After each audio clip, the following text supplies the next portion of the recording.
At times, you may have some data in Google Sheet which you want to share with mass, like some marketing material or timetable of a school or the list of rankers of an coaching institute. In such a case, it is very difficult and time consuming to share this file with each member one by one. In such a case, you can use publicly share feature of Google Sheet.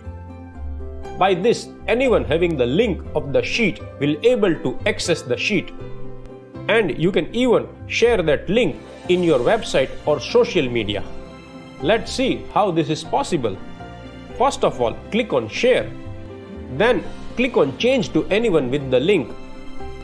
From here, select the rights which you want to assign to the person having the link, and by clicking on done, your sheet will be publicly shared. Now anyone with the link can open the sheet.